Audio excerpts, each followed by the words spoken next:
Hi there. This is a Transcultural Humility 101, and I'm part of the LGBTQ communities. And I think, and I talk about these things a lot for personal reasons, for professional reasons, for political reasons, and even just for fun. I know some things, and nothing that I say is definitive or final or true for all trans people, and no person or group is able to be definitive for all of us.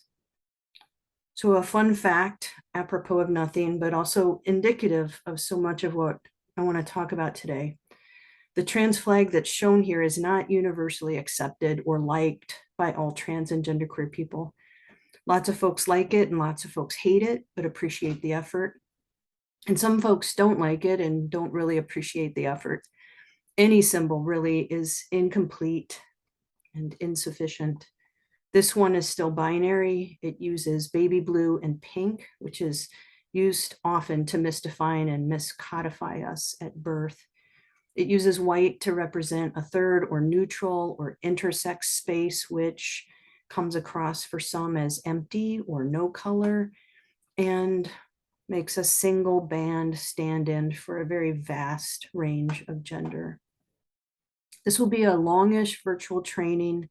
There are some activities that I'm going to try to sort of open and present, even though we won't have a chance to do them together. And just want folks to take care of your needs, step away when you need to, pause, stretch, fidget. At PCAR, we use the following rights of learners. This is the kind of training space that we hope to create. You have the right to participate and to take care of yourself, the right to pass, to take breaks, to check out, the right to receive respect, the right to privacy, so that what happens when you engage with this material and engage with one another stays within that space, and the right to have fun, to enjoy yourself, to be playful. Just a couple of more notes. There may be some Zoom functions. The chat is available. Annotation might be available, raised hand, breakout rooms.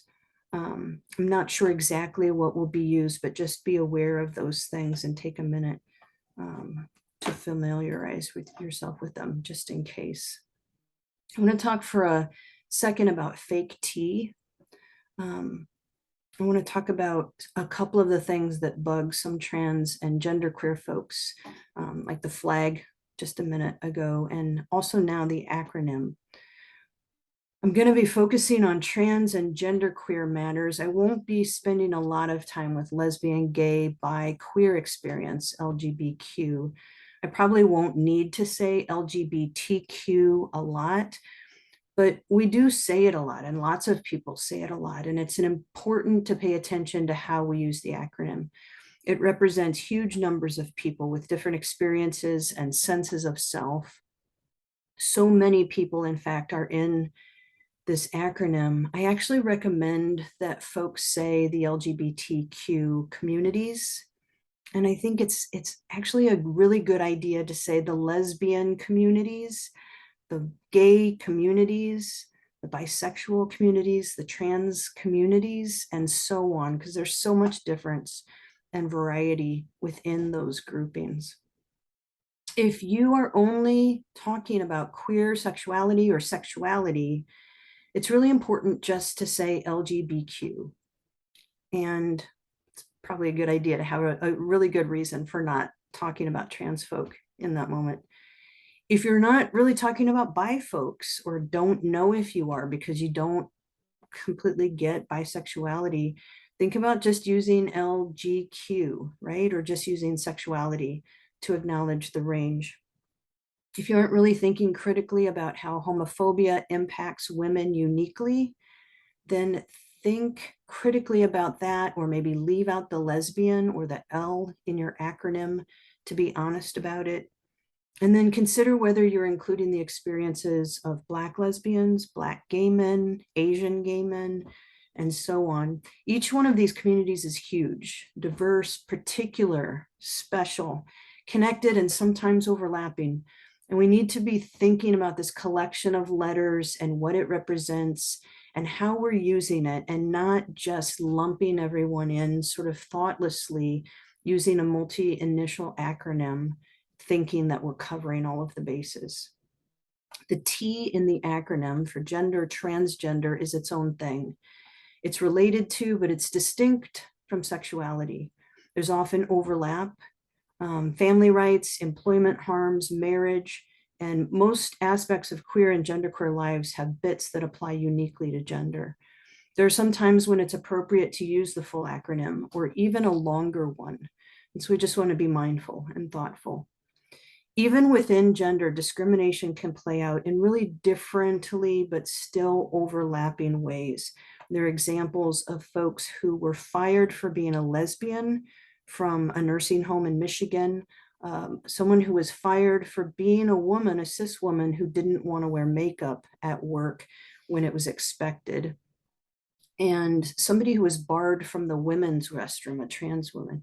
So all folks with similar gender identities and expressions encountering discrimination, harm in the workplace in unique ways because of gender, because of sexuality, because of trans status. Fake T is using the full LGBT acronym, LGBTQ, but only talking about the kinds of discrimination that are faced by folks who are queer, who are lesbian, who are gay, who are bi. And using LGBT, but only talking about sexuality and not thinking about the trans aspects of the topic. Fake T is using the full acronym and talking, for example, about gay men in San Francisco, but not discussing the realities of trans women or the non-binary folk there, and so on. So thinking about fake T as a way that sometimes acts as inclusive or including T, but not in the content of what we're saying. And it often can end up feeling worse than just leaving us out in the first place, sort of, and being honest and transparent about it. Fake T reproduces invisibility, and that can feel pretty lousy.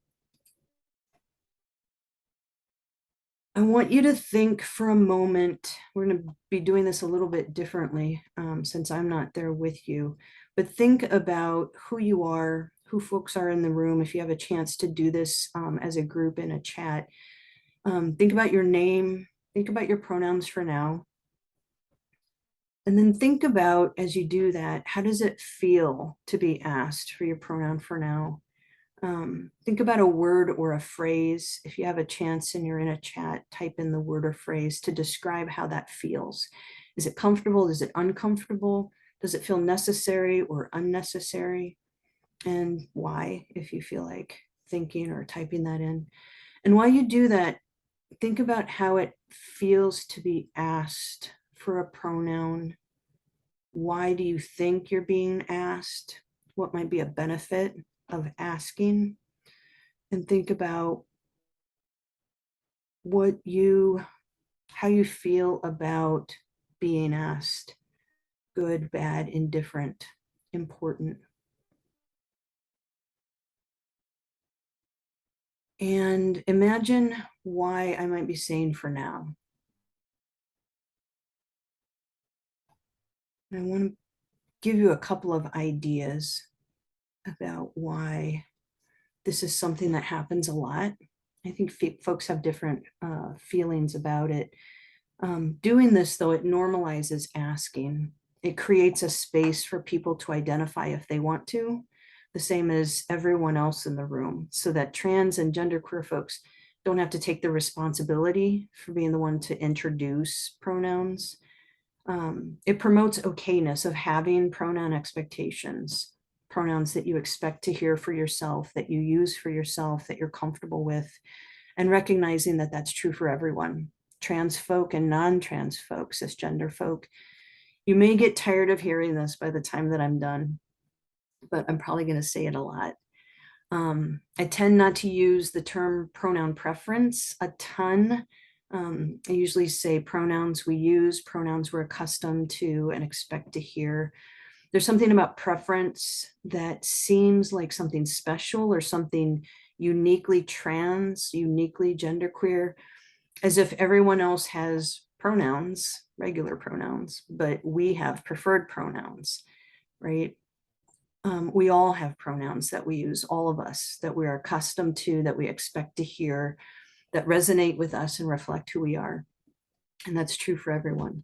So this exercise also gives non-trans folks, cisgender folk who are not trans, it gives everybody practice at naming your pronouns, your preference, stating the pronouns you're comfortable with and expect to hear and use for yourself. And it can even the pronoun playing field in that way. It reminds us and it promotes that gender can't be and shouldn't be assumed for anyone, not for trans folk and not for non-trans folk. I feel like a lot of people have stories about that across our genders. And I want to talk for a minute about why I used pronouns for now. So it's related to the trans flag in the acronym, right? Because things don't work for everyone in a group, even if there's something huge that we all share in common. Some folks may not want to come out in a group, especially to a group of classmates or professional colleagues that they don't know yet or they don't know well. They might not feel safe. And so it could be that maybe we don't want the very first thing anyone knows about us to know our genderqueer identity. Maybe because we don't want that to become all of who we are, or because we want our love for Marvel comic films or our identity as a Little House on the Prairie aficionado to instead become the end all be all of who we are to new people. Some folks are still working out what gender is and what it means in terms of pronouns. And some folks, trans folks, are not going to appreciate being asked for pronouns at all, ever, for any number of reasons. And so asking feels like a good idea for all of the benefits that it has. And asking for pronouns for now gives people an out. It gives people a chance to answer in this context for this moment that isn't sort of necessarily the end all be all of their answer forever. So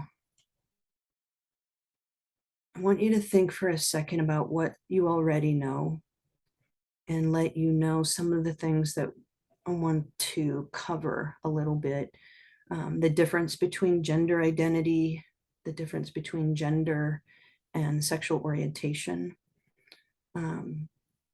what the binary is, how the binary impacts trans and genderqueer folks, what biological gender assumptions are, how biological assumptions are used against trans and genderqueer folk, 3 or more genderqueer terms, identities, and some of the questions that a lot of trans folk get asked that nobody should ever ask or almost never ask. What passing is and how many ways that passing does harm to trans folk and genderqueer people.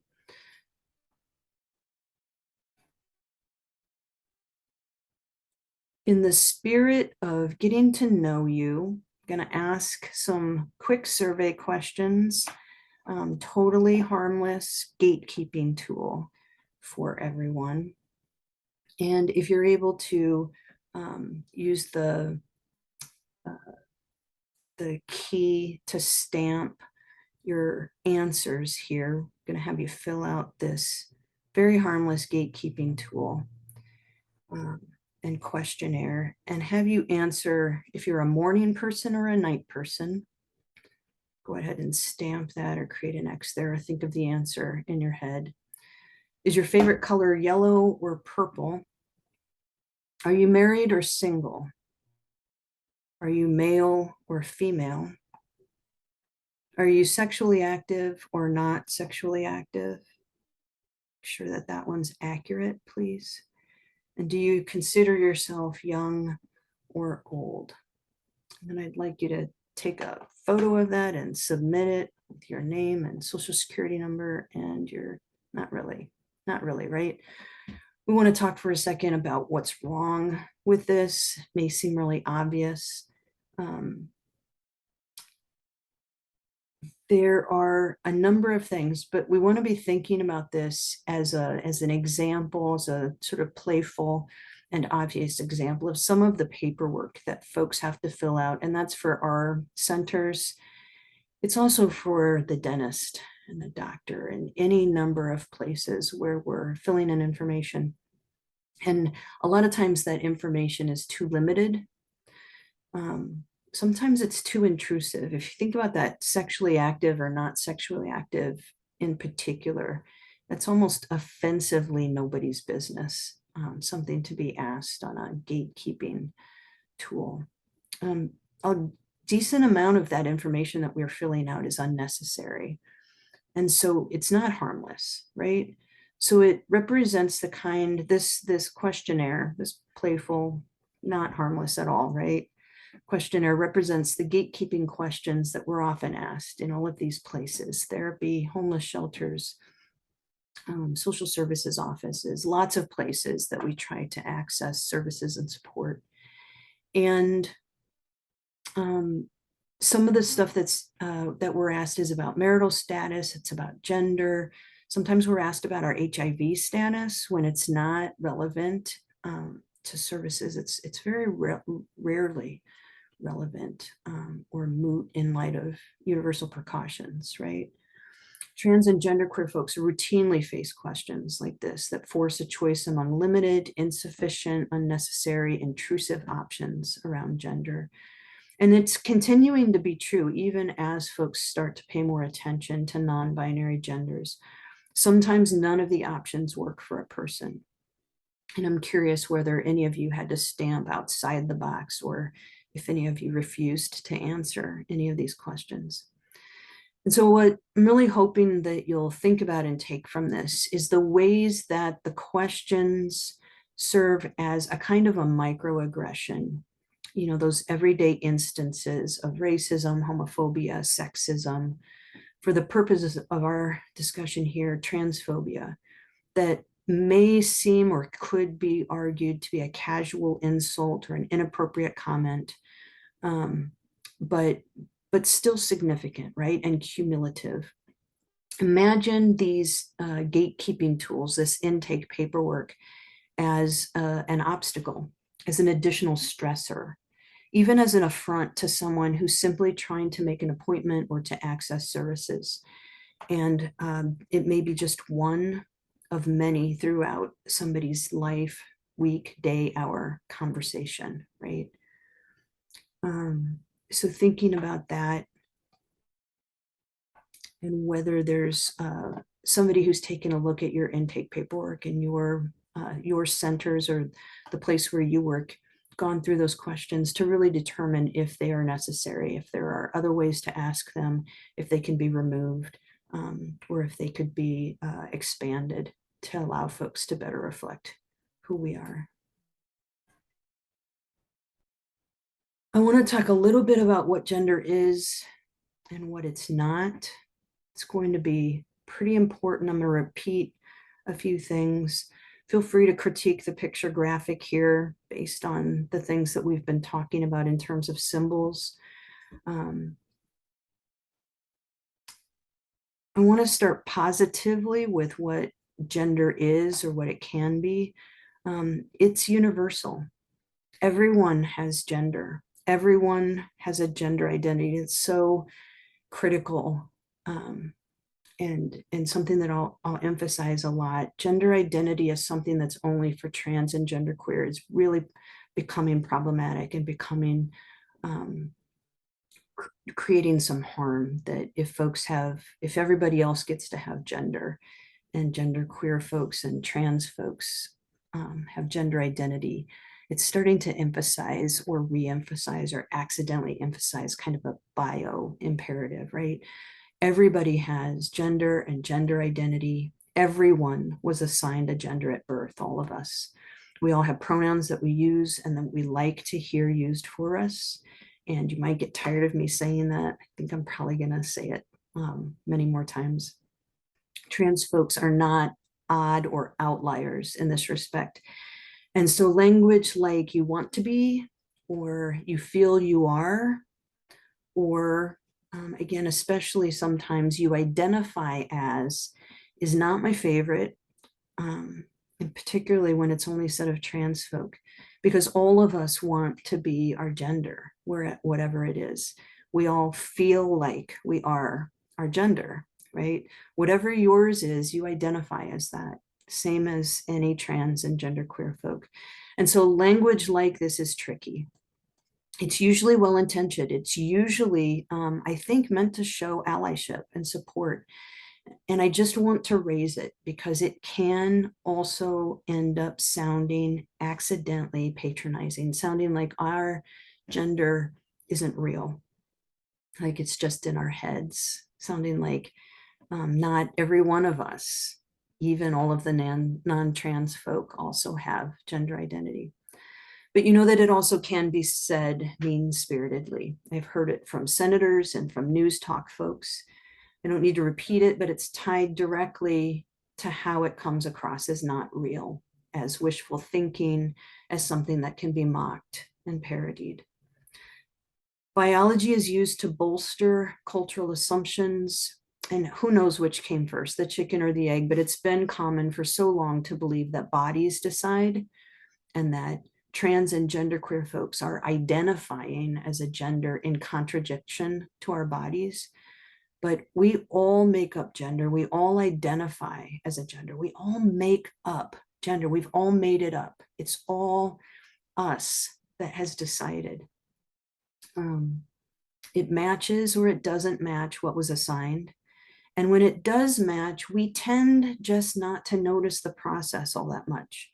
And so we think that it doesn't have a lot to do with us. And I'll say more about that in just a bit.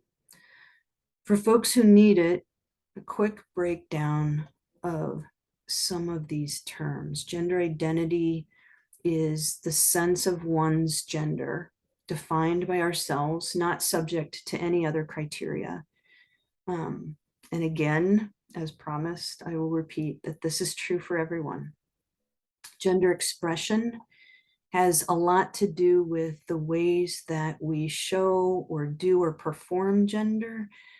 I feel like it's a bit of a legal term, but it can be helpful when we talk about ourselves and when we talk about each other.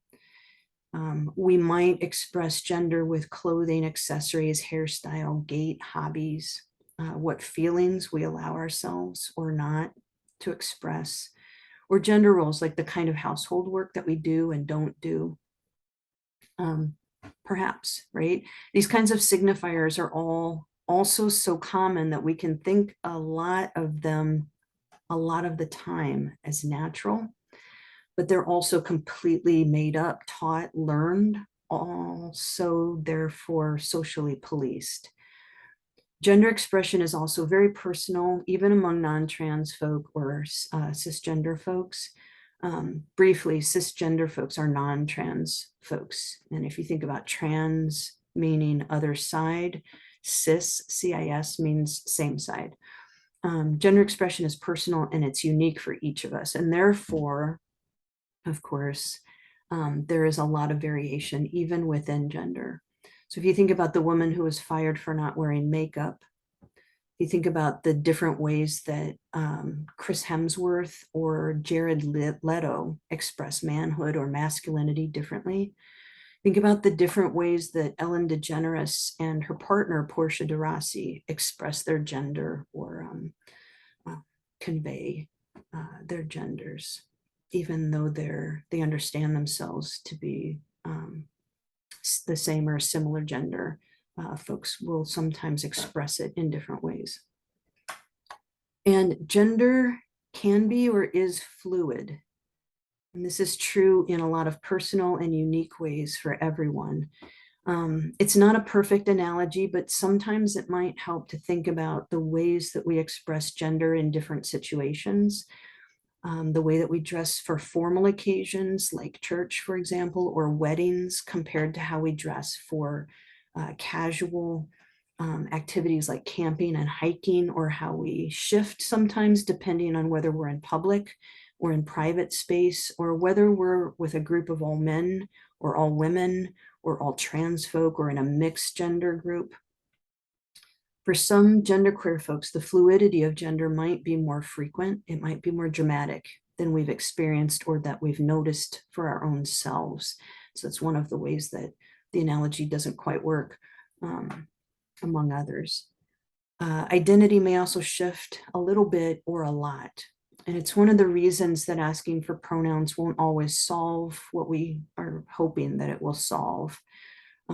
Although, again, don't take that as a discouragement from asking for and sharing pronouns. It feels important. It feels like a low bar, but it feels important for some folks. It's imperative, and it is just a beginning. It's not going to work for everyone.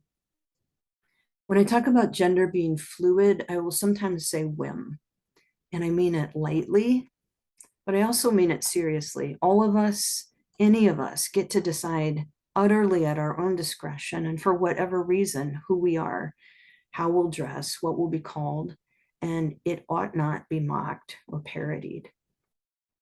So to summarize, gender identity and expression are or can be completely fabricated for everyone, utterly personal and in all of our heads, and fluid and changeable for many, if not for all of us.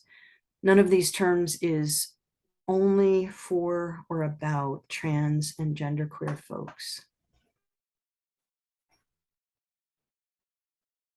So here are a couple of things that gender isn't, and it either really isn't, or I definitely very strongly believe that it isn't.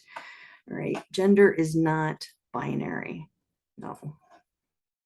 There are some places that list lots and lots of genders. I think that Facebook has 37 or so. I saw 53 somewhere once. One time I found such a fun Reddit list that had maybe a couple of hundred genders. And it makes sense if gender is fluid and not static, right? Some of those Reddit genders were incredibly playful. And someone might think that it's ridiculous, or that 37 or 53 or maybe a couple of hundred genders is ridiculous, right? And then that might be fair, but it's also incredibly ridiculous to say that gender is only two. Gender is not only two. We'll say more about that again in a minute.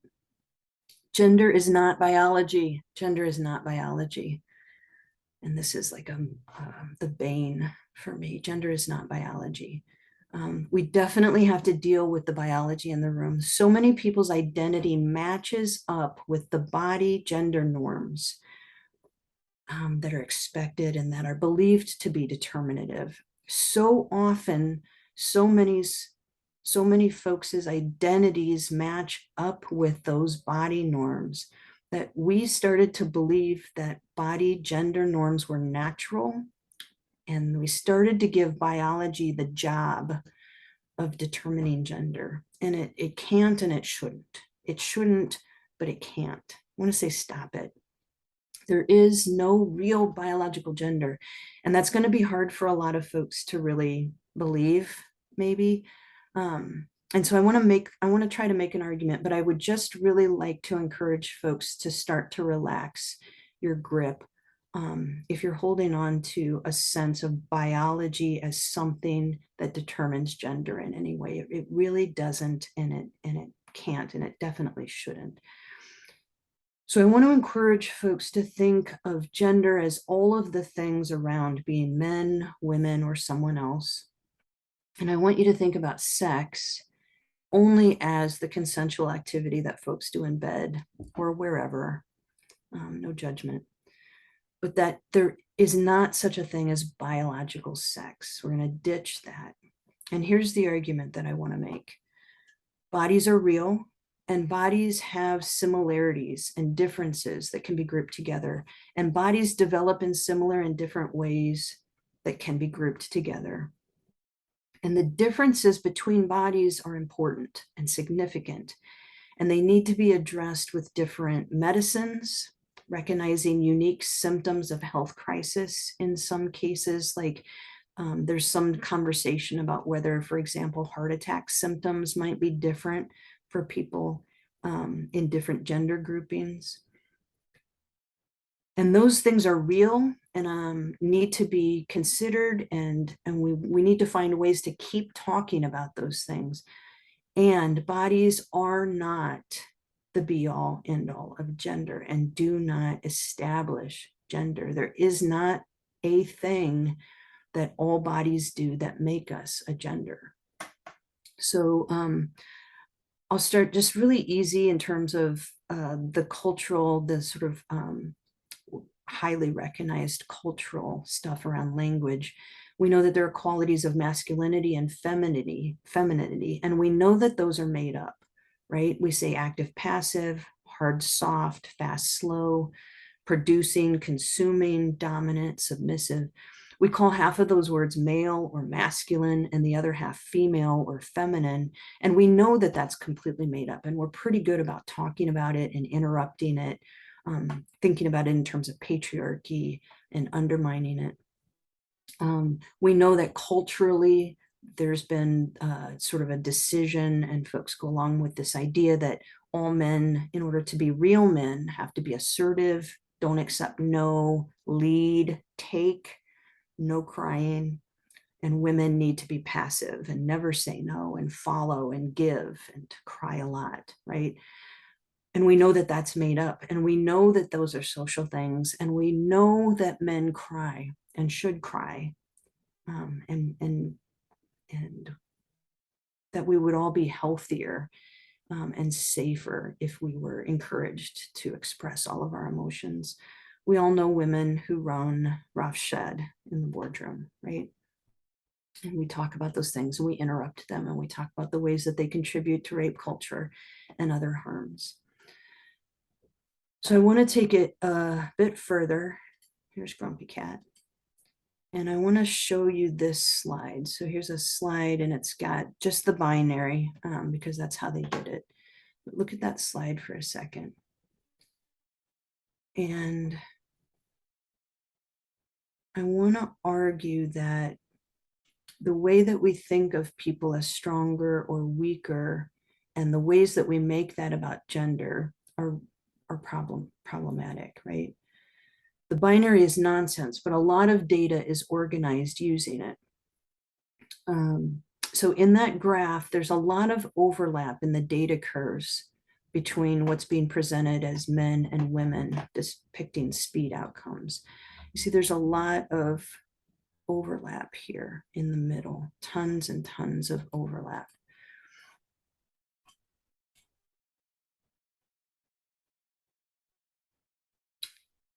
On the high end and on the lower end, there are a few outliers of one gender or another.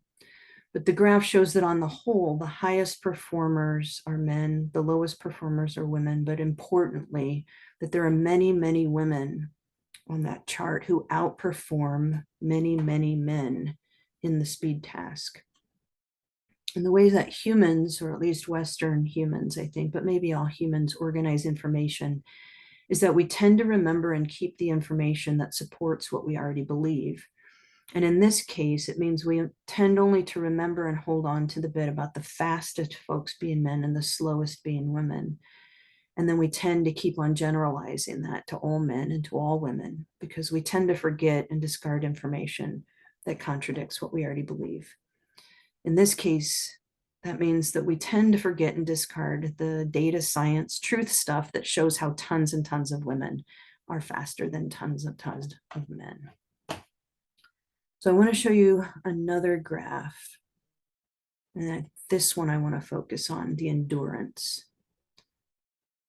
So this endurance graph, if you look at it,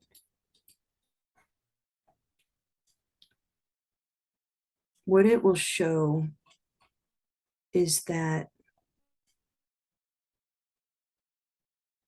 across age, whether age 20 or 70, women can work their muscles for significantly longer periods of time before the muscles fail. And women recover from exhaustion significantly faster and with more of their strength than men can at that age. The graph shows a very clear, unquestionable difference. And so it shows that in the case of endurance, differently from the case of running speed, women go longer. And again, we're talking about binary gender because that's how the information was collected and presented. We know that that's much more complicated. But the folks who are being characterized as women are able to go longer before they're exhausted. They're able to recover more quickly and with more of their muscle strength at every age than men at that same age. And so in this case, we talk about the ways that we tend to forget and discard information that contradicts what we already believe. It means that we're forgetting and discarding this factiness about women's superior endurance strength, or we're recategorizing endurance as something that's not strength, right? Something that's other than strength related in order to keep those gender categories intact. And I think that it makes sense because those gender categories are so strong and so hard and entrenched that it makes it difficult for us to hold this new information and interrupt those sort of pillars that we believe to be true and have been taught to be true about gender. If we take the discussions about biological variation that I've just talked about with those graphs, and if we take gender assignment a bit farther, then we'll start to get to some of the body stuff that we think actually determines gender, stuff that we believe is inarguable and natural, that we think is scientific and biological. Mainly, folks believe those things to be chromosomes, hormones, and genitals. So I'd like to problematize those a little bit. And again, this is part of my effort to help us to relax. If I can't convince you to let go of biology entirely, I'd really love to at least persuade you to relax that grip and to let biology have less of a role, sort of less entrenched role, determining gender, or even something that you're thinking about a biological gender that's different than the way that we understand ourselves. So I want to ask first, how many of you know with certainty what your chromosomal makeup is because you've had it tested? Just think about that for a second. I have not, in all of my years of presenting, I've not ever had anybody who knew for certainty what their chromosomal makeup was. And so how do we know what our gender is if that is the thing that determines it for us, right? I want to ask, how many of you know what your hormone levels and your hormonal proportions are? All of the people that you've met, seen, heard about, all the people that you've read about, how many of those people's genitals have you put eyes on? How many of the people who you've decided or we've decided what their gender is based on their bodies, how many of those folks have we seen their genitals? How many of those folks do we know their hormones or their chromosomes or even our own in those cases? No matter what we say that we're using to decide biological gender, most of the time, if not all of the time, we're using something else. We're using what folks call secondary gender characteristics, hair patterns, body shape and size, voice pitch and tam, which is tough for me. It's one of the banes, particularly if I have to spend any time on the phone. Vocal box, what some folks call Adam's apple, and other visible body cues. Most of the time, these are the things that we're using to make assumptions about each other's gender. And since our assumptions end up being right so much of the time, we've made it a rule, or we've believed this scientific falseness that that's the thing that makes gender. Chromosomes are much more diverse than we tend to think about, just like we tend to ignore information about strength that doesn't support our assumptions. We similarly tend to ignore chromosomal differences, downplay them, dismiss them as rare and inconsequential, or treat them as anomalies or monstrosities in worst case scenarios. In addition to the commonly discussed XX and XY, though, there are combinations that include XXY, XYY, XXX, XXXY, XO, as well as others. Chromosomes are biological, they are natural, they are not gender, they do not make gender. Men, women, and other people have a range and an assortment of chromosome combinations, and most people don't know what their chromosomes are. Hormones have much more diversity than we tend to talk about, that we tend to ignore and downplay and dismiss or stigmatize and demonize.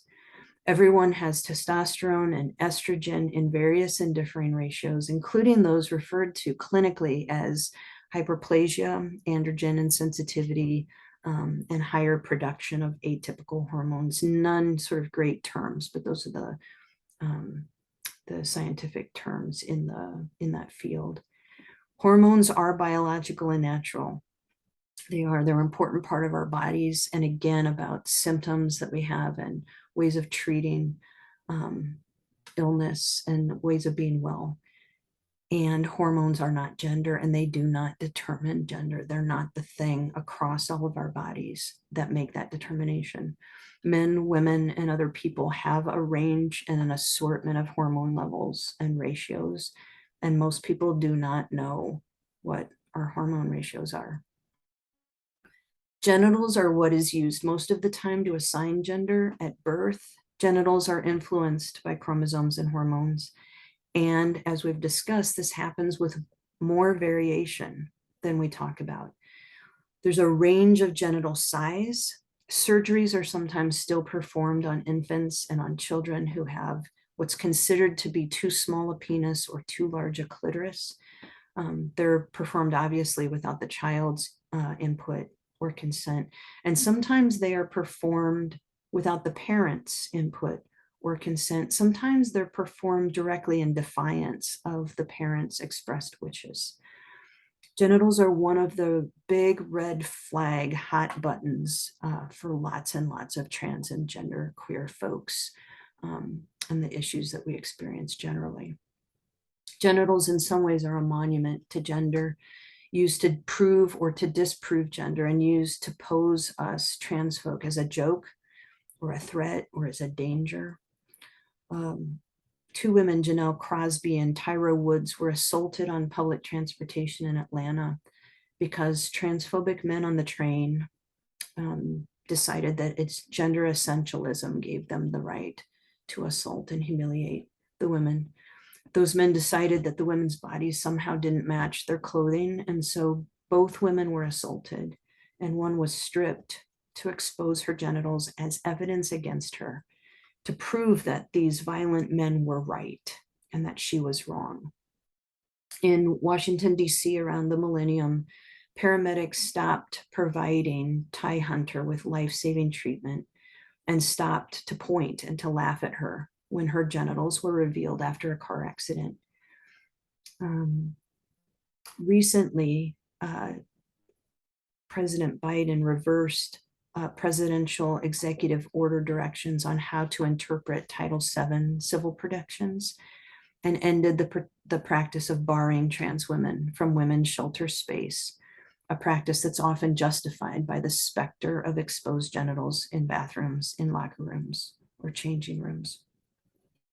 Genitals are biological and natural, and it's important that we care for them and that we keep them healthy and that we use particular tools around safer sex in ways that make sense for our bodies and our genitals. And our genitals are not gender, and they don't make gender, and that's true for everyone. They don't determine who we are in our gender. Some men have vaginas, some women have penises. Not all people with vaginas are women. Not all people with penises are men. And just as with secondary sex characteristics like hair and balding patterns, like chests, breasts, hips, voice boxes, Adam's apples, distribution of fat, voice pitch and tam, my bane. Our bodies are biological and they're natural, and our biological natural bodies are bodies. And we can talk about our bodies and our body parts, and they are not gender. It does harm to everyone, including every person here, every person that we're talking about. It does harm to all of us to insist that gender is biologically determined. And it does deep additional harm to trans folk and to genderqueer folk. It gaslights all of us, including every single person who's listening. It forces us to contort ourselves into gender stereotypes. It inhibits everyone's full, healthy expression of our gender as we know it. And it particularly and uniquely gaslights trans folk and creates hostility and alienation from our bodies when we're told that our bodies have betrayed us, or when we're told that our bodies are evidence against us.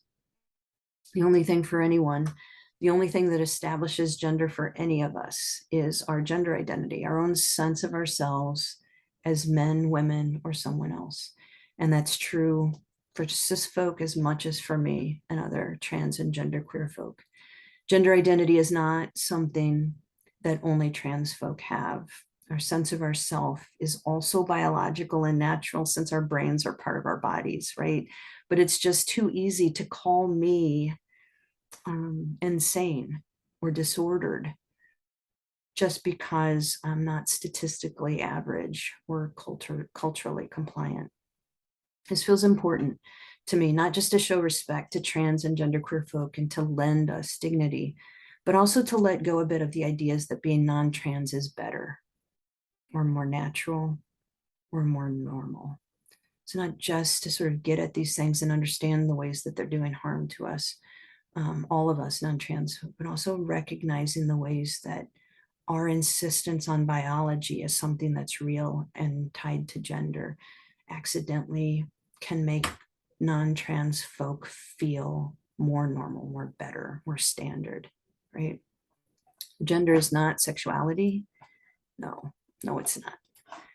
Gender is not sexuality. And we started out a little bit at the very beginning talking about that.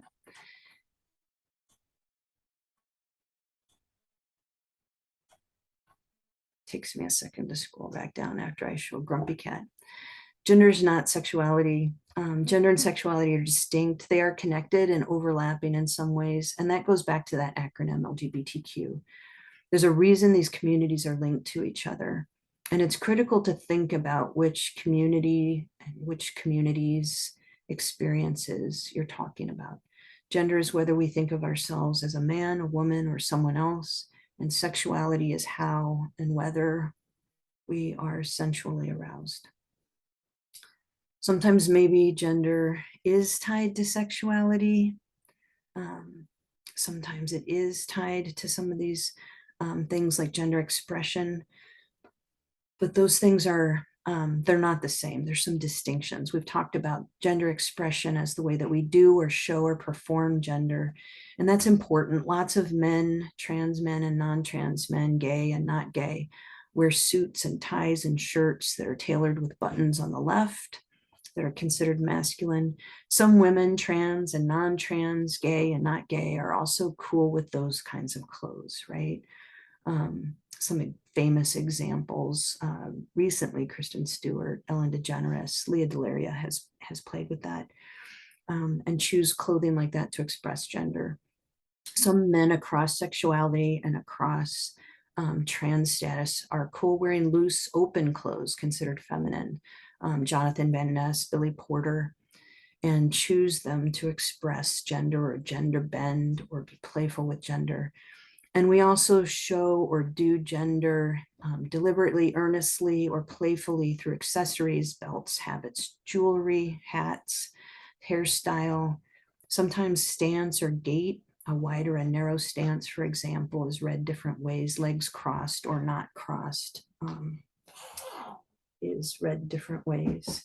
I have one niece I may have never once seen in any photo with both feet flat on the ground, as well as any number of other ways of expressing, revealing, sharing, embodying, or understanding our own gender. Again, earnestly or playfully, deliberately or not deliberately, in order to stretch and play with and expose gender or not. Sometimes just casually living our lives. Gender is not necessarily gender bending.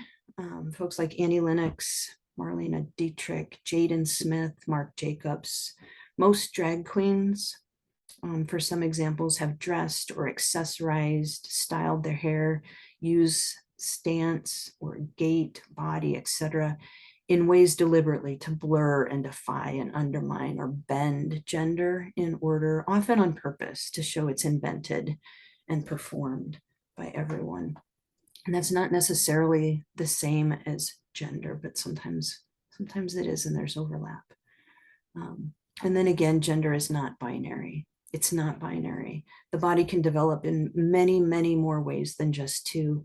And as discussed, there are uncountable different ways to be a woman, a man, transgender, genderqueer, or someone else in order to express femininity, masculinity, to indicate as butch, soft butch, bottom butch, femme, hard femme, high femme, androgynous, agender, demi, gray, tri, pangender, or someone else, and so on and so on. It's just a beginning. That's a lot, I know. And if it feels like too much, which I understand for some of us, we can just keep it simple with more than two. So more than two. And it all boils to gender being individual, even when it's typical, and being invented or created or constructed or determined by us, even if we haven't thought much about when we decided or how we decided. It's important to understand some of the ways that sexuality, gender expression, gender bending are distinct from each other and not necessarily the same as gender, not necessarily the same as each other. And it's important to recognize that they all have significant relationships to gender, plenty of overlap, so that at times for many folks, and much of the time for some folks, they are in fact part of gender. Sexuality, expression, gender, play are all fluid and changeable in big, confusing ways for some folks, and also just in simple, ordinary, daily ways that we don't always notice our own selves doing. Mostly it's helpful to hold on to the words lightly and to use them as starting points. How these words and ideas have helped to create cultural expectations and rules and disguised them as natural is another piece of this. And we're going to dig into that a little bit in the next slide. I'm going to take a second and stop here and get a drink of water and pause recording.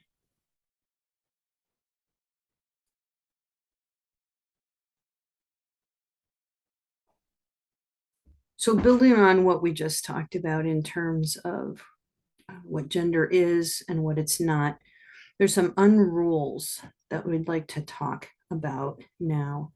And the first is that things don't have genders. Toys are toys, hair is hair, colors are colors, clothes are clothes, bathrooms are bathrooms. People usually want to wear clothes that feel right to them and make them feel good, that are comfortable, that fit.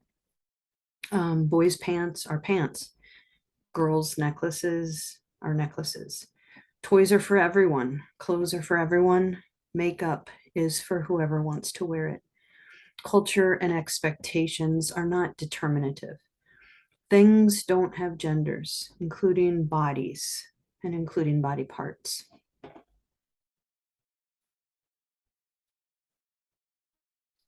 The next step, things don't have gender, and patterns, even long, old, common, relentless patterns, don't make things have gender, starting with toys and clothes, but including bodies. It's true that most boys in school don't wear dresses, but that doesn't mean that boys can't wear dresses. 50 years ago, girls were not allowed to wear pants to school. What pattern would we have expected to see then? And what pattern do we see now? Patterns are different. Think of kilts. Pattern of who wears a kilt looks different in different places. Patterns have changed over time. Pink used to be considered a boy's color. Patterns and rules can change, just as we know that consent is temporary. So, to continue our conversation on biology, identity for all of us is the only thing that matters when it comes to establishing gender. And patterns about genitals and secondary secondary gender characteristics, hormones are not gender. And so this is true for non-trans people because so many people, the constructs around bodies match up with identities. Again, we started to assume that they were the same thing, and it's not. It's not the same thing. Gender is personal, and there's not just one way to be. If you know someone's gender, it doesn't mean that you know what they like to do or wear or think. And if you know someone's gender, you don't know what someone's body is like. This might be a good place to mention passing. Expecting trans folk to conform to gender norms helps to create a hostile environment for trans folk and blames trans folk for not being good enough to not get caught or for being too different from what's expected and what's typical, being too different to deserve respect and safety. So taking care that gender is personal, there's not just one way to be, and we all deserve respect, care, dignity, and ordinariness of our gender and our own ownership of our gender.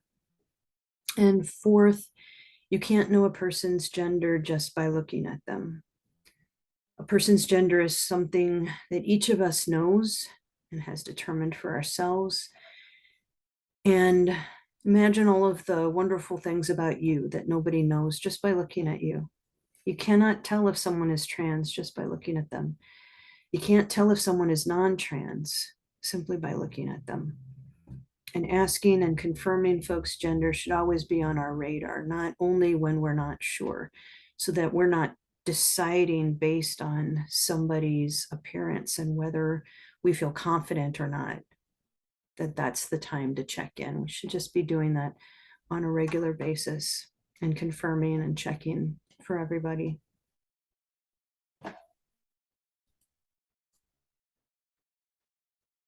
So for a few minutes, we want to look at terms and vocabulary, think about some things connected to language. Before we get into some of the specifics, I want to offer the terms paradox as some framing. It's really interesting. It feels really important to remember that terms are crucial, right? Some terms are very important, and terms are not super important sometimes, and sometimes don't carry a lot of meaning that endures and sort of carries over from person to person. And those things can be true at the same time. So finding out what terms a person uses and then using those terms is a really important way to convey respect and openness. Using somebody's terms tells them that you're listening, that you're paying attention, that you're attending and taking them in, and that you respect their words, their identities, their senses of themselves, the ways that they're describing themselves, and their right to determine those things for themselves. In terms of terms being meaningless, words and terms tell us almost nothing that we need to know in order to provide appropriate services or to have respectful, meaningful interactions. There's never been a consensus on any trans related term. Don't assume what it means to someone else. You don't necessarily need to ask each time, but think about it and just be aware that folks may mean familiar words to you that you think that you understand. Folks may mean those words in different ways than what you're assuming or what you're thinking about. And what we really need to know about trans and genderqueer folks in order to serve them and support them isn't necessarily going to come from an identifying term or an identity term or from some of these words. What we really need to know is largely going to come from asking specific questions related to what they need, what concerns and experiences folks are having, and how those are unique to that person and their situation. This mirrors language that we might use in a training like this, competence versus humility, right? We call it training transgender cultural humility.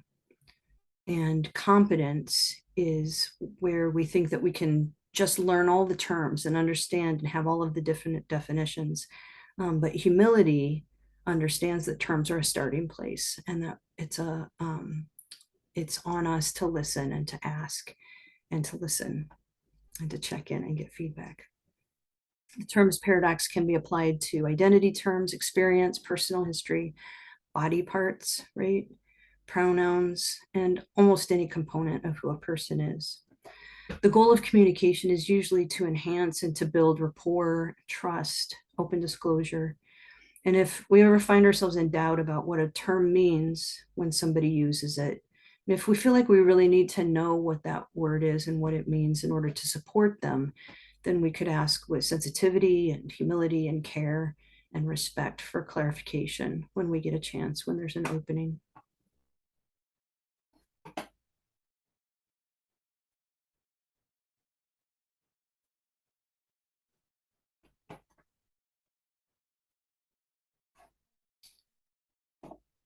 So we know that born a man, born a woman, born a girl, born a boy doesn't make sense because our bodies don't make our gender, and newborns don't have a sense of gender or how to communicate it yet.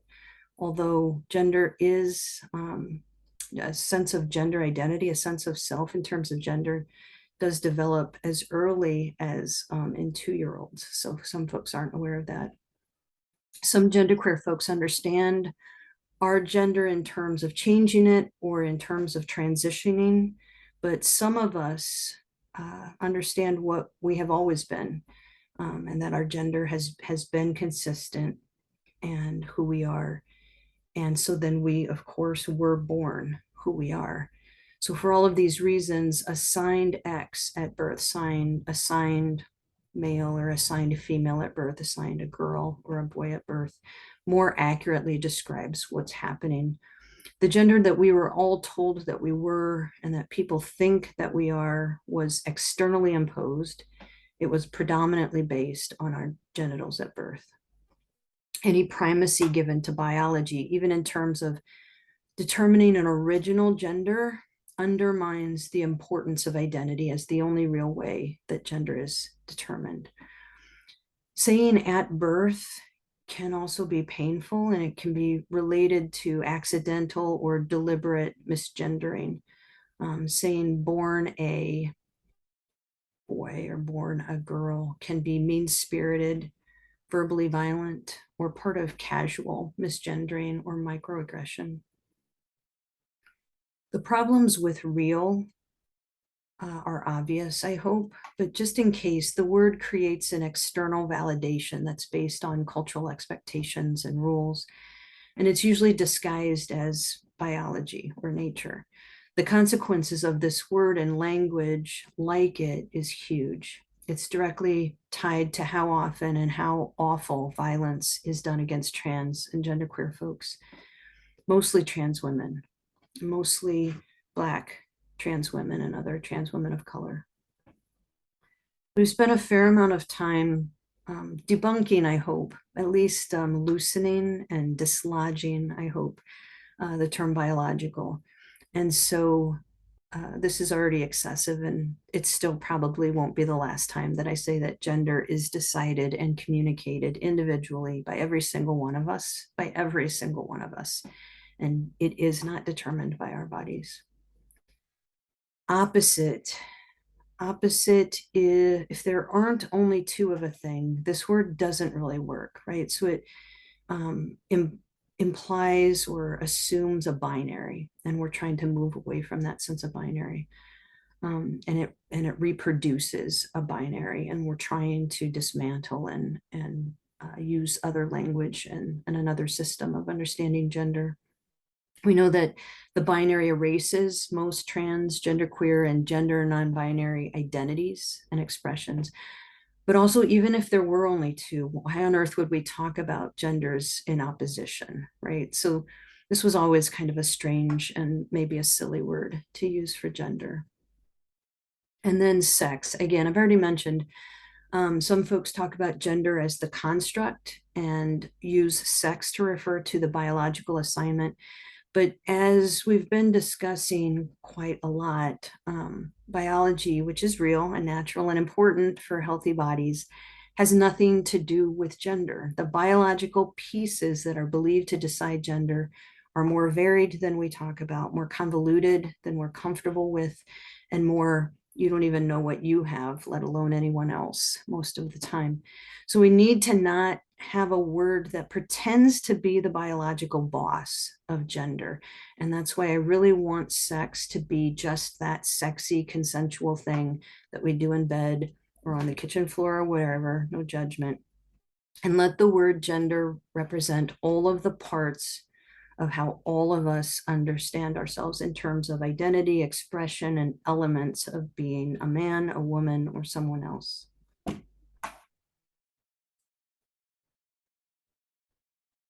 This this slide is about languages and pieces to be aware of specifically, but also we're hoping our examples to get folks thinking about the ways that we talk about gender and that we talk near gender that limit who's included. Like when we talked earlier about noticing whether when we say LGBTQ, are we really talking about trans experiences? And is the T really important to include there or not? And are we really including lesbian experience? And is bisexual experience on our radar, et cetera? Do we even understand the differences between these sexual identities and expressions and so forth? We want similarly to think about the words that we use to talk about gender. And sometimes we want to include everyone. So we say ladies and gentlemen or men and women, thinking that that covers everyone. And now we know that there are more than two. If you want to include everyone, there are different ways of doing that. And you could say gender non-specific words like folks, people, persons, everyone. You could also include gender specific words in a longer sort of grouping or list and not just stop with two, like men, women, and other folks, or ladies and gentlefolk, or so on. Sometimes we want to talk about all siblings in general. And now we know that brothers and sisters will leave out some kids. And so maybe use a broad neutral word like siblings, or use several words like brothers, sisters, and other siblings. And this is the same way to include more people when you're talking about parents, grandparents, children, spouses, partners, in-laws, and so on, with the exception of aunts and uncles, which is harder. So we need to sort of think creatively about how to refer to those folks and maybe plan ahead. Cousin is never gender specific, but somehow their parents only are gender specific. So I'm not recommending that gender specific terms be eliminated from our vocabularies. They're important words, and a lot of folks, it's an important part of who we are and words that we want to use for ourselves and have folks use for us, whether folks are trans or not trans. A lot of folks have strong connections to words like men, women, mother, father, and so on. So I'm not recommending that we eliminate those words and only ever use neutral words, only that we use them carefully and thoughtfully so that we're including all of the people that we mean to include. And it's important to be aware that many trans and genderqueer folks, again, use these words for ourselves and expect to be included by them. Trans folk are also mothers, sisters, grandfathers, sons, and so on. And some trans folk will use gender neutral or gender non-specific words instead, like child, parent, and godparent. Some additional tricky things to understand about language are connected to how we talk about bodies. We've already spent a really decent amount of time talking about how bodies are not gender, probably not done saying that, and how most of us have no idea what most other people's bodies look like under our clothes. In a little bit, I want to talk about don't ever ask trans folks about our bodies, please, ever. It's not ever our business. It's weird. I don't get why folks ever thought it was okay to ask people about their genitals. And still, sometimes we do need to talk to people about our bodies and even our genitals at times in order to take care of or keep our bodies healthy. I'm thinking specifically about safer sex education and things like that, but think really carefully about it, whether we really need to be talking about anyone's bodies in order to keep them safe and healthy. It might be that we need to know if folks need particular equipment, sanitary pads, or other kinds of kind of body specific equipment. Folks who fit that bill, in addition to HIV/AIDS educators, might be, again, physicians or folks who are working more directly with people's bodies and in health related things. If we're at the CAC or in other places, when folks are having their bodies checked, when we're doing hospital call outs and accompaniments. Sometimes bodies are going to be important, and talking about bodies is going to be relevant and necessary.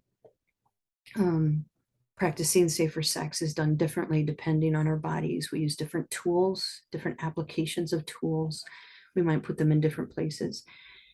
And so in these different places and settings, we need to figure out how to talk about folks' bodies without deciding what their gender is, right? Not all women have vaginas or labia. Not everyone with vaginas and labia are women. So that's an important distinction. One example is how to describe how to use a condom or a dental dam in order to explain safer sex practice. And so in this case, I would try to focus on the tool and how to use it. Even the CDC info page uses some good body specific language, like place the condom on the head of the erect hard penis. Not everybody will call that genital a penis. And the title for that information sheet at the CDC is how to put on and take off a male condom. So even with the better language, sometimes folks don't carry it out and sort of recognize the ways that we still assign gender as we have these conversations. All of the language that we use to talk about body care and health needs to allow the best tool to be used by each person without misgendering folks and alienating folks, right? I will become distracted and anxious, I think, as I'm being misgendered, and possibly would lose some good information about my health and my well-being and how to care for myself and keep myself safer that folks are trying to give me if I'm being misgendered in the process. It's really important if we try to take care of our bodies by going to mammogram imagers or GYNs or run-of-the-mill primary physicians, even dentists at times. If we're alienated and misgendered, we're less likely to come back for that routine or crisis checkup that keeps us well or makes us well. If people use our bodies as evidence against our gender, we will probably avoid or want to avoid those people. It's not possible just to supply rules to follow. And so that's why I'm sort of talking around things and giving some general information and hoping that you'll be thinking and sort of strategizing. Importantly, the skill that I want you to think about and practice is the skill of slowing down, of being present, of thinking through the words that we usually quickly assume and take for granted. We've sort of been conditioned not to think a ton about this stuff. So again, remember, there aren't rules. Not everyone identifies as a man or a woman. Some trans folk do want to be called men or women too.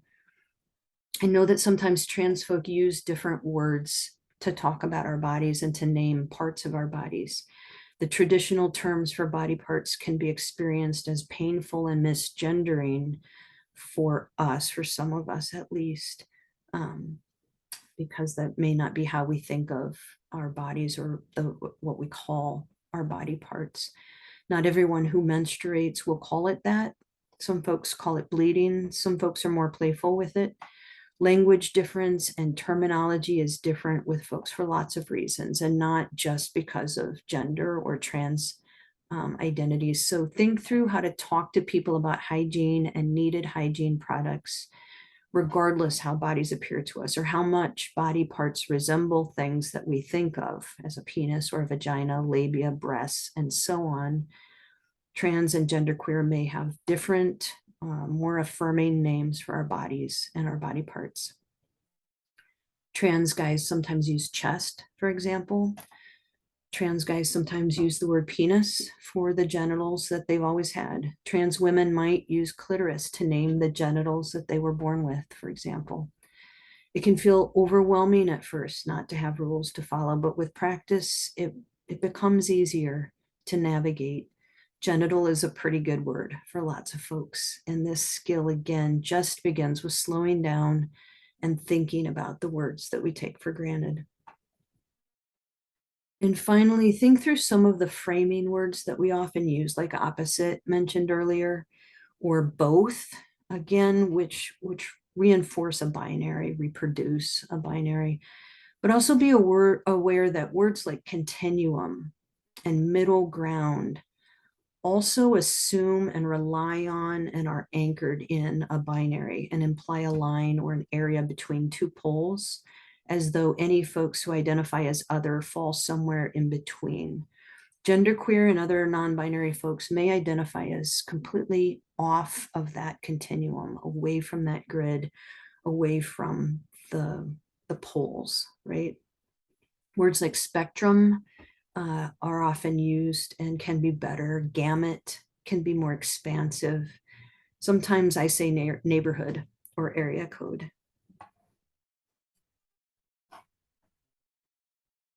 This is a huge list. Totally want to acknowledge that. And it's not complete. It's not entirely up to the minute. It's already outdated to some extent. Facebook lists dozens of gender options. Reddit lists many, many more. Gender terms are shifting and probably infinite. Language is always being created, which maybe feels overwhelming, but really is a good thing. Words are labels and symbols, and creating our own words for ourselves is empowering. The vocabulary will be impossible to learn and to memorize for these reasons. And the goal really is mostly to know that there are lots of words, that's good, and maybe have a general idea about how to understand them. And then whether we know the word or not, to always clarify what it means or not to assume what it means to the person who's using it. It might be helpful to keep this in mind when thinking about acronyms like LGBTQQIAAP, because of the impossibility of being that specific and still inclusive of all different. Some folks are sticking with LGBTQ as large umbrellas. Some folks are using LGBTQ plus. A similar conversation is happening around other symbols like the flags that we talked about early on. There are new colors, stripes are being added for pride, trans, leather, bear, BDSM. Colors and stripes are being added in order to really acknowledge different folks from different race and ethnic backgrounds and positions and experiences. Some basic terms for this page: sex is an activity. Sex is an activity. I'm going to say that a lot too, apparently. Dead name is the name that we were given at birth often, if it's different than the one we use now. Unlike nicknames or shortened versions of a name, a dead name is often used to misgender and otherwise to deny the gender of trans and genderqueer folks. If a legal name is required on your paperwork, think about and explore ways to make it not required, or to make it feel safer for folks to provide it and to understand why it's being required. And be sure to do this in similar ways for everyone, again, rather than just picking and choosing who looks trans or who you think might be affected. Terms like trans, crossdresser, or CD and drag can be gender identities. They might also be terms connected to but separate from a gender identity. Some drag performers identify as the presented gender. Many don't. Many don't. And we all perform gender. I talked about that a little bit earlier. Judith Butler writes about that extensively. She's really hard to read, though. If anybody wants to do a book club with me, I would love that. Still, drag generally is a more obvious, explicit gender performance, right? Drag is also often very intentional and deliberate. And drag is a deep, important part of gay culture. And that is in many ways really separate from, although overlapping with and adjacent to, trans culture and history and identity. Some trans women are deeply pained by drag because, in part, the ways it parodies their gender, because it's used to misgender them, to deny their gender, and for a number of other reasons. A growing number of states are adding non-binary gender marker to indicate many of the genders off of the binary. GAS, SRS, GRS. These are all kind of similar terms that have shifted. Different folks use different ones, and they mean some version of gender affirming surgery, gender reassignment surgery, sexual reassignment surgery. Again, folks understand those differently, and they've shifted a little bit over the years. And part of that shift has been as we've been moving away from sex as a gender term, and as folks understand these physical treatments as confirming or affirming rather than changing our gender. Not everyone wants or needs or can afford these treatments. Not everyone has access to them through insurance. They're very individual and personal. And some states do and others do not require these treatments for changing gender markers. It is almost certainly none of our business whether anybody has had or wants to have any of these treatments. It's probably never, almost never okay to ask about them.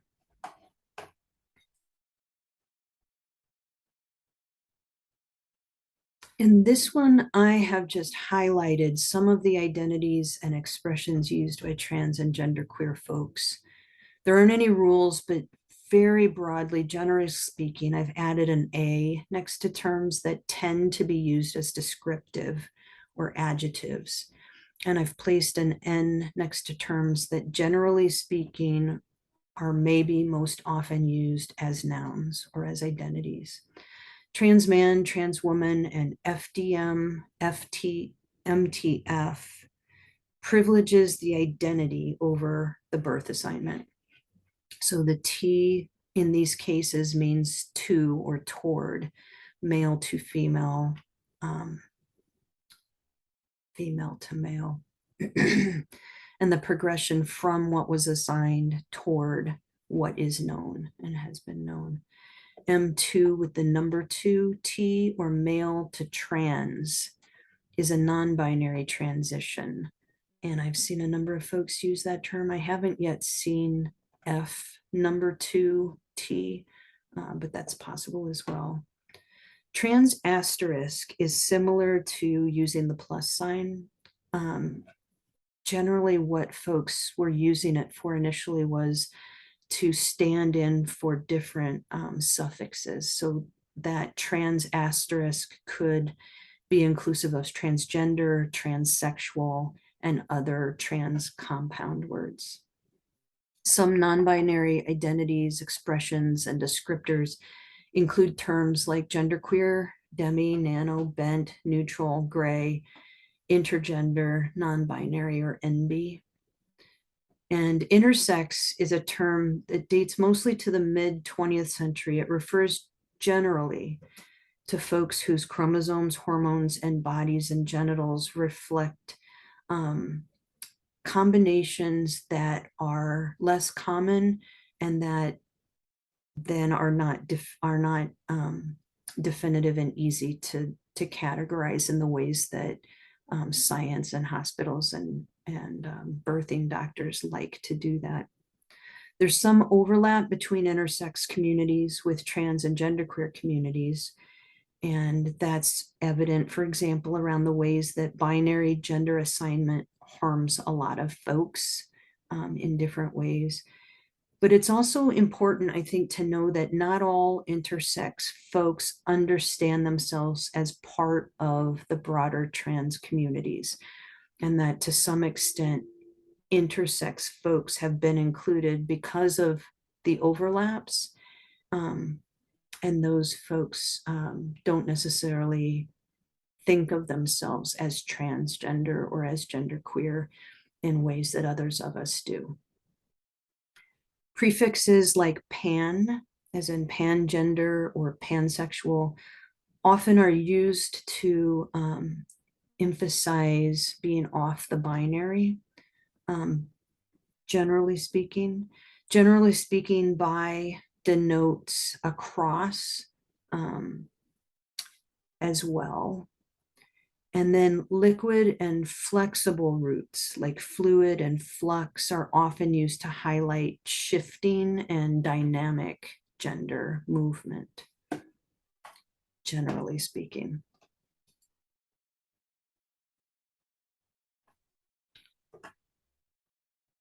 Some of the words here I've emphasized, underlined, and made bold because there's some of the words I'd really like folks to take care with and be wary of. Queer, homo, gender bent, tranny, even transy are words to use really carefully, if at all. These are inside terms that we use, sometimes playfully, sometimes in ways that are reclaiming for ourselves as descriptively neutral, positive terms of endearment, playful terms. And then words like dysphoria, GID, which is gender identity disorder. Words like this are clinical terms and they're loaded with pathological history and baggage. Some trans folks are still forced to seek these diagnoses for insurance coverage if they want or need transition expenses.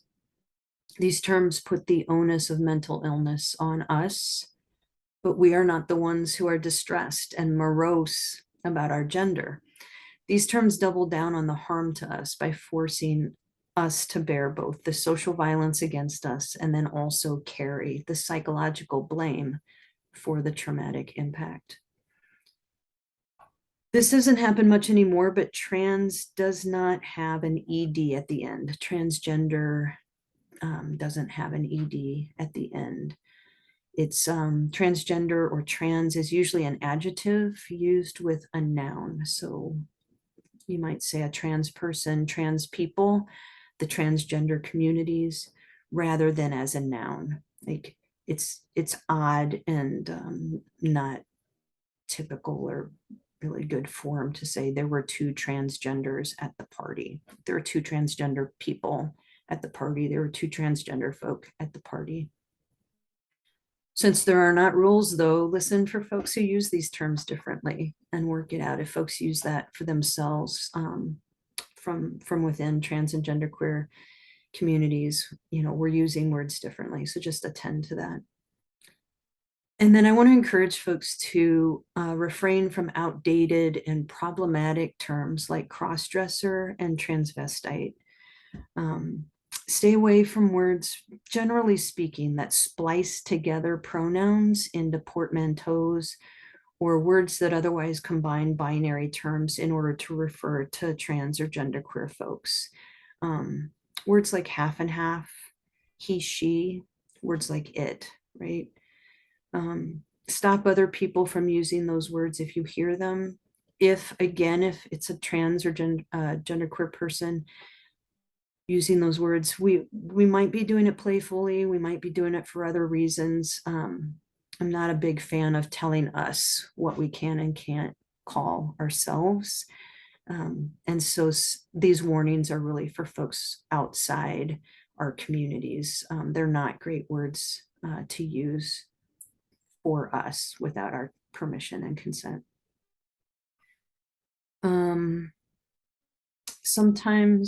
Sometimes we don't want to assume that the terms are wanted for you to use, right? So some of us might use these words for ourselves And especially if it's a tricky one, or if it's a slur or a term that's being reclaimed, check in, because it might be a word that we're using just for ourselves and not something that we're expecting other folks to use for us when they hear us calling ourselves that.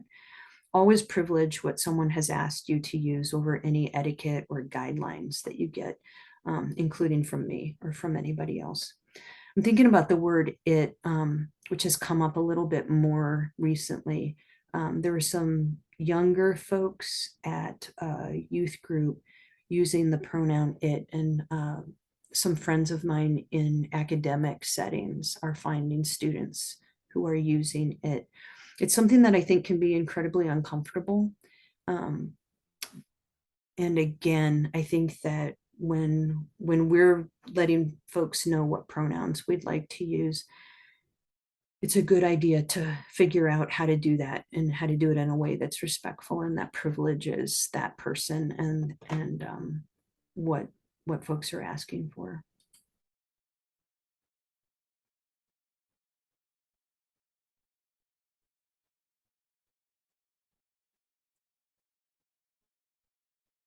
Pronouns are critical. So I sort of talked about pronouns, and when we're uncomfortable with them sometimes, when they don't make sense to us, when it's hard for us to learn them, right? Pronouns are critical as support, sometimes to our safety. Um, Not all of us are out. Not all of us are using are using the pronouns that we were given, and are not out to folks. And so being misgendered with pronouns could be a way of outing and doing harm. Pronouns also, though, aren't the end all be all, right? Again, we talked about a number of ways that it's just a beginning, kind of a starting place. They are 100% self-determined, including when grammatically unconventional. And it's about retraining our brain in a lot of ways. So there's an exercise that I want to do, and I'm hoping that we can take a minute to practice. I feel like the more we practice, the better we're going to be with pronouns. Again, this basic stage. It's not going to be, I don't think it's going to be effective to keep wanting to use folks' pronouns that they've asked for and are expecting. I think that the way that it's going to be really successful and effective is by practicing. So we could practice at home, we could practice in our heads, we could practice just with folks, talking to folks. Again, slowing down. If you make a mistake, it's important to correct yourself, briefly apologize if you want to, and then move on. If you spend a lot of time apologizing, it becomes about you, and it becomes about you being okay. And it's hard for us sometimes, because now, in addition to having been misgendered, now I'm being asked to sort of make it okay, or tell you that it's okay, or give you absolution. So just sort of think about that. It's nice to correct yourself. It can be nice to briefly apologize, but then really do move on, and be aware of the emotional and the spiritual impact of misgendering. Particularly think about how many times that happens in a day. So if it's something that you've done, it's probably just one of many, many times that that's happened to the trans or genderqueer person that you're with in their day.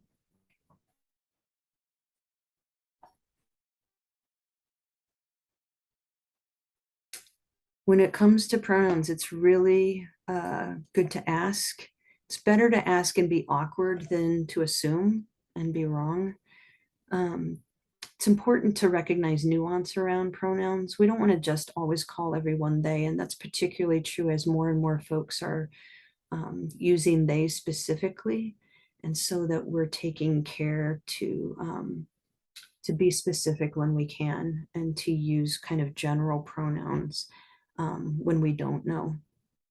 We recognize the importance of pronouns, and that they are still hard to get right. we often don't think about pronouns until we stop to think about them. It's often just very much on autopilot. And so we want to practice noticing when we use pronouns. So one of these things about practicing and ways to practice is that we want to highlight pronouns and do an exercise here together where we can slow down and think about how often we use them and how we use them and ways that we can use them more thoughtfully and more carefully.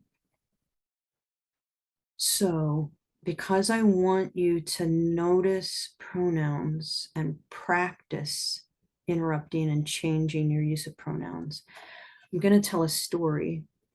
And I want you, while I'm reading, I'd like you to do something wherever you are. Do something each time you hear me use a pronoun. So you can raise your hand physically or use the raise hand if you're in a Zoom here. And then lower your hand, type something into the chat if there's a chat box like an X, clap or tap the table. So do something each time you hear me use a pronoun. And I'm going to start. Someone I really admire is my mom.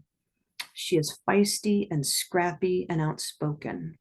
One of my favorite stories of her is that at her small Christian college in rural Missouri in the 1960s, men on campus were allowed to smoke in public, but women were not.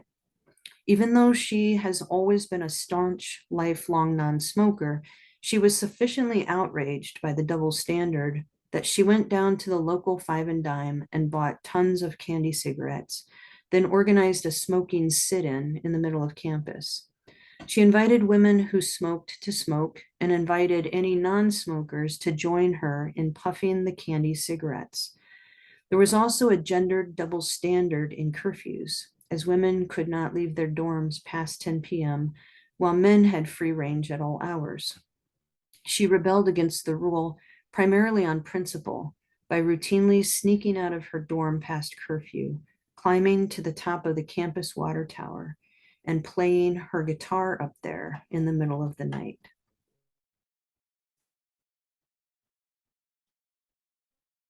So now what I'd like for us to do is I'm going to read this story again. This is a story of a friend of mine and one of our colleagues about her mother. So this is about a real person, which is pretty cool. I'm going to read this story again, and this time I'm going to replace each one of the pronouns with the word eep, E-E-P.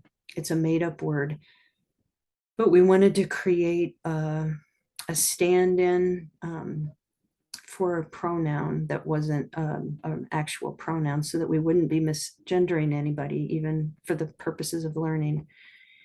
And we're going to reread the story and tell the story again with the pronouns as eep. And I want you to get used to noticing and practicing and do the same thing that you did last time when you heard the pronoun, whether it was raising or lowering your hand, typing in the chat, clapping, whatever it was that you did.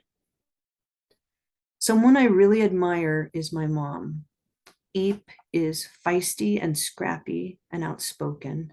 One of the favorite stories of Eep is that at Eep's small Christian college in rural Missouri in the 1960s, men on campus were allowed to smoke in public, but women were not. Even though Eep has always been a staunch, lifelong non-smoker, Eep was sufficiently outraged by the double standard that Eep went down to the local five and dime and bought tons of candy cigarettes, then organized a smoking sit-in in the middle of campus. Eep invited women who smoked to smoke and invited any non-smokers to join Eep in puffing the candy cigarettes. There was also a gendered double standard in curfews, as women couldn't leave their dorms past 10 p.m., while men had free range at all hours. Eep rebelled against the rule, primarily on principle, by routinely sneaking out of Eep's dorm past curfew, climbing to the top of the campus water tower, and playing Eep's guitar up there in the middle of the night. So you notice one time I misspoke, I corrected myself, and I moved on. So that was another opportunity to sort of think about and practice slowing down and noticing pronouns and using them. And then what I would like is, if it's something that this recording could be stopped, or if you could do something during a break, but to tell yourself or to tell somebody else a story about somebody that you know and care about a lot, but to deliberately tell that story, replacing all of the pronouns for that person with the word eep, so that you're noticing and attending to when you use those pronouns.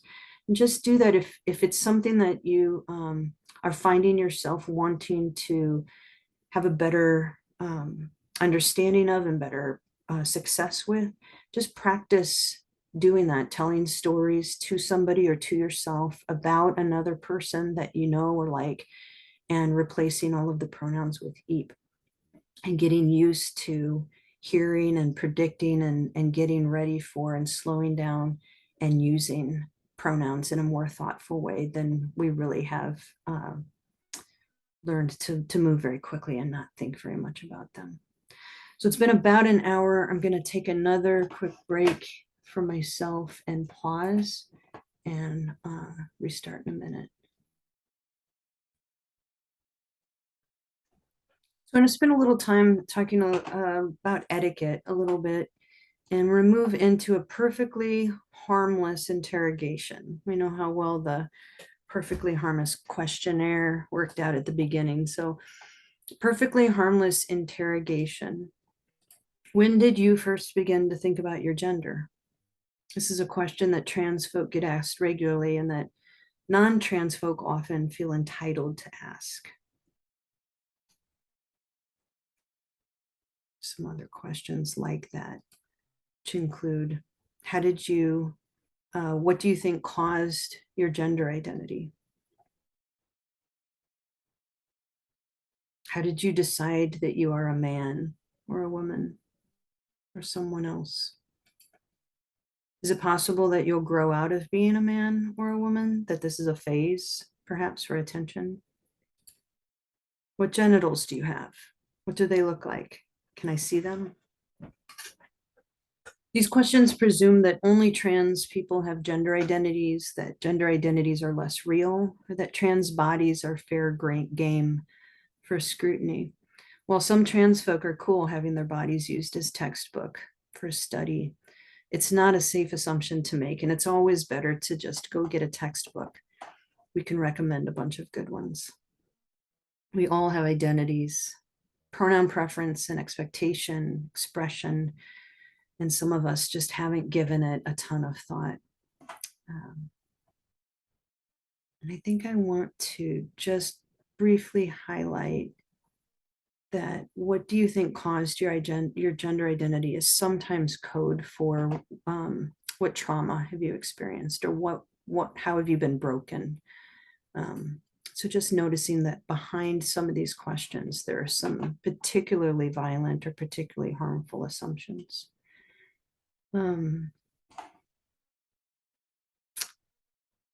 This is Judith Butler. If anybody wants to do a book study with me, let me know. One of the things that it's important to think about are ways that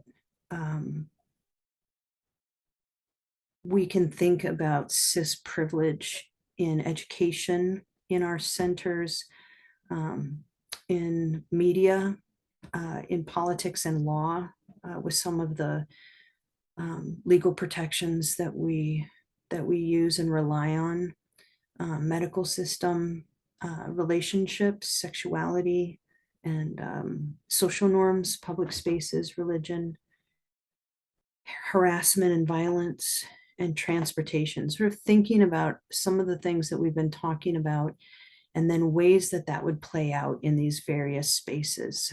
And there's some exercises that you could do in order to generate those ideas. You could do some breakouts or some walkabout flip chart, but something to think about, whether it's during this time or whether it's when you go back to your center, things to do with each other and ways to really start to dig into and plan for and be strategic and proactive about some of these things, rather than waiting until the need arises or it already has and it's too late. I do want to be sure to talk a little bit about etiquette, some of the privilege and ordinary things that work pretty well a lot of times for non-trans people, but are often not really super great or even awful sometimes for trans and genderqueer folks. I want to talk about some basic etiquette and remember that I am part of the queer and genderqueer communities. And I think, and I talk about these things a lot for personal, professional, political reasons, and even just for fun. And I know a bunch of things and I know some common things, and nothing that I say is definitive or final or true for all trans people, and no person or group is definitive for all of us. So I just want to emphasize again, I'm going to talk about some things. It's like the best I can do, but just be thinking about it and be ready, and be prepared to hear different things from different folks who are trans and genderqueer as well. But some common things that come up for trans folk. Is it really necessary to add gender titles or honorifics to your statements? Is there another way for you to be polite? Is it really necessary to be polite? Or might it just be okay to ask the question or to make the statement without adding ma'am or sir or ladies and so on? When you use gendered titles or honorifics, are you making assumptions about the gender of the people that you're talking to? And if so, just because you're guessing correctly most of the time, is it worth it for the folks that you're going to guess wrong for, either deliberately or accidentally? Do you know that there are also non-trans folk who get misgendered a lot with these terms? Can you imagine and practice ways of talking to and talking about people without using these words? Like, excuse me, how can I help you folks? And so on. And if it's hard at first to rethink these questions without adding ladies or sir, then try to think about what you do when you're talking to two or more people of different genders. How do you frame those sentences? And can you use that language more often or all of the time?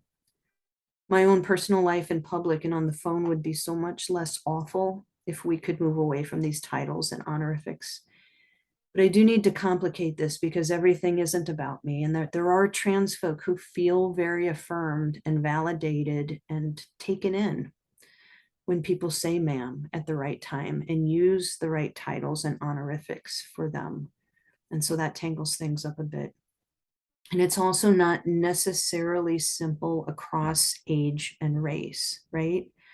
Jean Theo Harris talks about the title of her book, The Rebellious Life of Mrs. Rosa Parks, as a deliberate effort to give that civil rights activist the honorific Mrs. that Black people have been historically denied in this country. For some elderly folks and aging folks and elders, titles are considered to be important and expected as terms of respect, partly because of their own sense of polite etiquette, and partly, again, because our elderly are also a marginalized group who are often disrespected. It's not necessary to use these terms always or never, of course. And like all of the other language that we're talking about, it's really most important to think about gendered words that are usually just that we're on autopilot with, right? And to really know that they're not necessary, even in the South, even in professional settings, even if it's your thing. A good practice generally may be, again, to ask for pronouns, make sure that you know and work from there, and to slow down and be thoughtful, and more careful as we're using them. Gender and terms and terminology and the way we talk to and about each other is not about your comfort, right? When it comes to pretty much any discussion of cultural humility, those of us who are in the dominant group usually need to practice chilling out and listening and remembering that it's not about us. Some of the stuff that we've been talking about and that trans folk are asking for and even demanding is going to make people uncomfortable. And maybe because you do some of those things that cause harm and maybe didn't mean to, and it feels bad. Maybe it feels uncomfortable because you think it's wrong or immoral or unchristian or just confusing. And that's common and maybe even a natural response. But Being uncomfortable isn't an attack. Being told that you're not special or better than trans folk is not an attack. Not being trans or being straight or able to have children or white or not using a wheelchair and so on doesn't make folks better or special. And it can feel like a loss or a threat to hear that you aren't more normal or more natural or more moral for those things. And that can sometimes translate into resistance or stubbornness. And it can sometimes translate into a kind of paternal generosity or even patronizing behavior. And I just want to have folks thinking about that and have it on your radar that well-meaning ally behavior sometimes has a little tinge of feeling better, but giving other people the space to call themselves whatever they want to call themselves, right? Think about being aware of the feelings, the humanity, the dignity of the folks that you're talking to. Be aware of the feelings that are coming up for you. Try to maintain a willingness to hold your resistances gently, to allow room to rethink them. I don't assume that I'm going to persuade everyone at all, or totally, or right away, but I am hoping to provide some arguments, maybe some solid arguments, maybe some thought-provoking ideas for folks to think and engage with if you're willing to make room for it. It's important to work through discomfort away from trans folk. It's important to work through your discomfort away from trans folk. Talk to colleagues or other mentors about your struggles if you have them with us, with trans folk and issues, pronouns, about your lost privilege, such as indicating your own pronoun along with everyone else's, for example. Try not to have these conversations with trans folk. Try not to work out the tangles in front of us. If you're the parent of a trans kid, go try to find someone else to talk to for support, to talk to about your grief or your loss of the kid that you thought they were. Think through the ways that you can work through your struggles without placing that additional emotional or intellectual burden or that care for you, putting on us that care for you on top of everything else. For folks who are already allies, there may be times when you're still uncomfortable. Your trans friend may ask servers or baristas not to call them ma'am or lady. Your trans friend may not always have the energy to do that gently. I feel you. My girlfriend feels you. My friends feel you. We're all uncomfortable. Your discomfort with that, though, is your responsibility. Try to work that out on your own time. Know that it's not about your attraction. So this might sound weird, but there are folks who are attracted to trans folk and that person's gender doesn't match the gender of the people they're usually attracted to.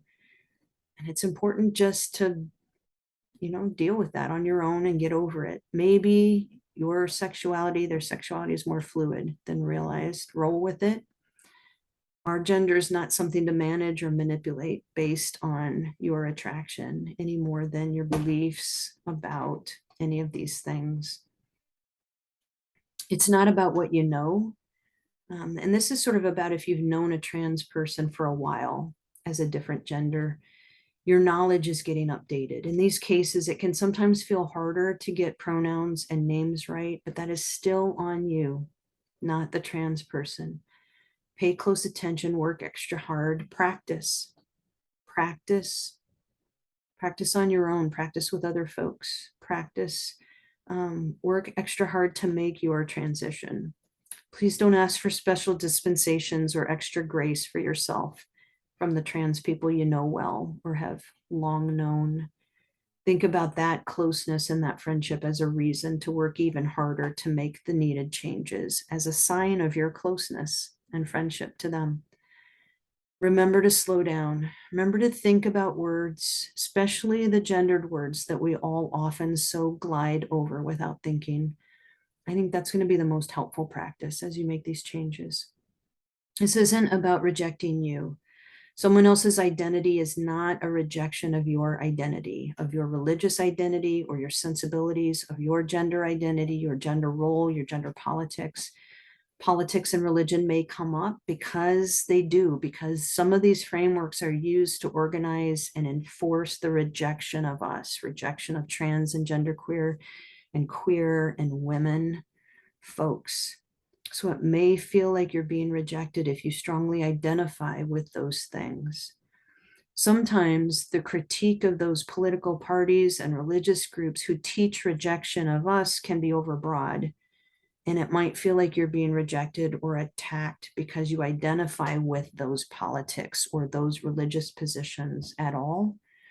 But try to bear in mind that it is the hate and the prejudice that trans folks are responding to and criticizing. Just recognize the ways that some of those dominant things that might be important to you have been used to do harm to us, and that we have strong feelings about that a lot of the time. Another piece of this is for straight and cis allies, right? The queer and lesbian, gay, bi allies who sometimes feel a gender kinship with us and can sometimes feel rejected if we don't identify as the gender you identify as. Sometimes that's a feminist thing. Feminists sometimes feel abandoned or rejected. We're not all the same. We're coming at this in different ways, and it's not a gender affinity all the time. And then the last piece is just a little joke. It's a little joke, little jab at my mom. I always leave it in just because it's important to remember and represent that family entitlement, or that really strong version of the friend entitlement that I talked about a minute ago.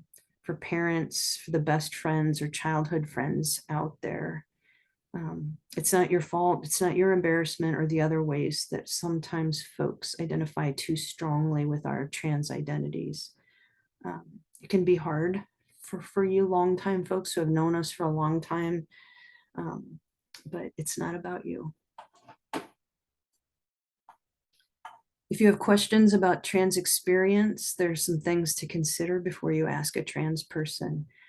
What are you asking? Why are you asking? Learn the difference between questions that are about respect, like preferred pronouns, name, what a trans person needs in order to be safer and more comfortable. And then the questions that are about your own curiosity or education, like surgeries, genitals, what we've had done, what our name used to be. There's almost certainly no reason ever that you will need to know what anybody's genitals are. Do not ask this question. If you're talking with a trans person about bathrooms, locker rooms, shower rooms, and so on, talk about safety, talk about privacy as you would with anyone. If legal names are required for the paperwork, explore ways to make it unrequired. Explore ways to compartmentalize that information so that it's only available on a need to know basis. And be sure that you do your own work so that you don't misgender or misname someone after learning their legal name or their dead name. If you don't need to know something but you're curious, read a book or Google. Tons and tons of trans folk have made their stories and their bodies available online as learning examples. Take advantage of these folks who have consented to be studied and to be learned from. If you're not sure whether it's appropriate or if you need to ask a question, think about whether it's something you would ask a non-trans person that you work with. Think about whether it's something that you would feel comfortable having somebody ask you at work. And if you're somebody who's really super comfortable talking about your own genitals and sex characteristics and sexual partners and sexual positions at work, I have mixed feelings about this, and also maybe use another coworker as a guide. It's thinking about the golden rule, but upping it to the platinum rule. Do unto others as they would have done unto them. It's incredibly rare for one's genitals and so on to be an appropriate workplace conversation with colleagues. It's also pretty rare for this to be an appropriate coffee conversation with friends. Remember that not everybody wants, can afford, or has access to health insurance coverage for hormones or surgeries. There's some health concerns and health risks associated with some of those decisions, and that discourages some of us from having affirming treatments. And it's not necessary for all of us. Gender does not equal particular bodies. And as we've discussed, this fixation on bodies does harm to trans lives. Know that every trans and genderqueer person is the expert of themselves, and none of us can speak for all of us, including me. We're sharing the best and the broadest information that we have, but others will have other more different information, personal information. We don't all agree. Our own understandings will shift over time, and knowledge is being constantly updated. Don't assume that we do or don't want to talk about it or think about it as an issue at all. Some of us are just out there trying to live our best lives. Some of us are just out there trying to survive the week. Some of us can't wait to get asked by you to talk about it for 3 hours. We don't all feel the same way about wanting to discuss trans experience.